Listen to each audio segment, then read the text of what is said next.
News at 6। प्रधानमंत्री नरेंद्र मोदी ने आदिवासी कल्याण को भाजपा की सर्वोच्च प्राथमिकता बताया है। उन्होंने गुजरात के नर्मदा में हुई जनसभा में कहा कि सरकार आदिवासियों के साथ हुए अन्याय को खत्म करने और उन्हें विकास का लाभ पहुंचाने के संकल्प के साथ काम कर रही है।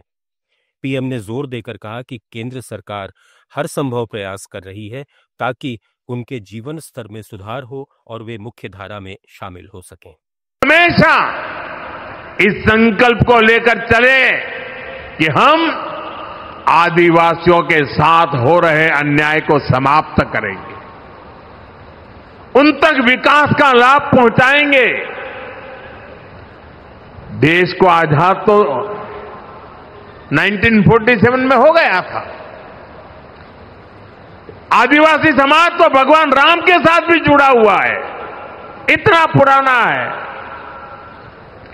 लेकिन 6 दशक तक राज करने वालों को पता ही नहीं था।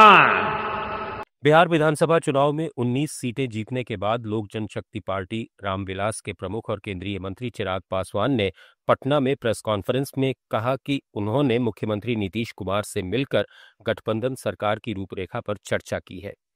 चिराग पासवान ने पार्टी के संघर्षों को याद करते हुए कहा कि उनके पिता रामविलास पासवान ने कभी हार नहीं मानी।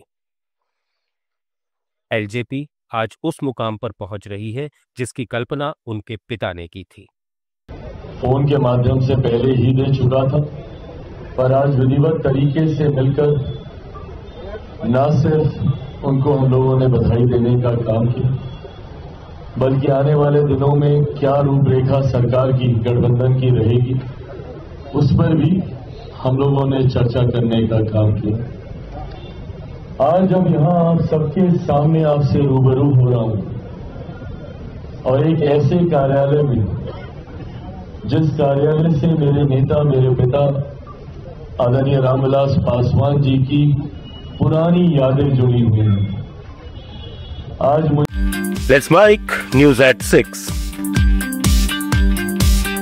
बिहार चुनाव में करारी हार के बाद कांग्रेस ने दिल्ली में पहली समीक्षा बैठक बुलाई।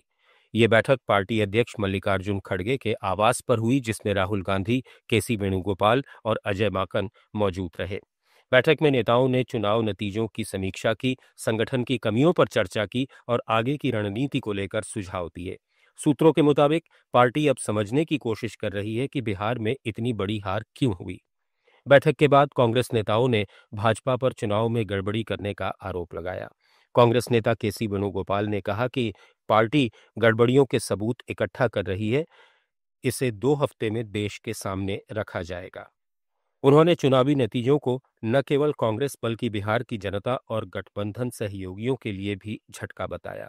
वेणुगोपाल ने दावा किया कि किसी एक पार्टी का 90% स्ट्राइक रेट ऐतिहासिक रूप से अभूतपूर्व है और इसने पूरी चुनावी प्रक्रिया की विश्वसनीयता पर सवाल खड़े कर दिए हैं। Because that 90% strike rate happened there, and we are doing a thorough analysis. We are collecting the data. We are doing a thorough analysis. Within 1 or 2 weeks, we come with the concrete proofs. Because this process of electioneering is completely questionable. This is not, continuously we are talking about this process of electioneering. Election Commission is totally one-sided. Whatever they are doing, there is no transparency at all. आप सुन रहे थे let's mic more than radio. Follow कीजिए हमें हमारे social media platforms पर।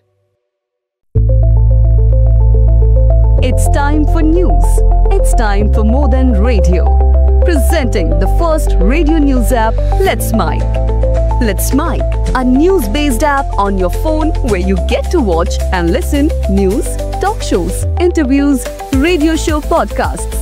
On Let's Mic, you get all relevant information of TV, print, radio, podcast, and digital. Let's Mic talks about every segment of life.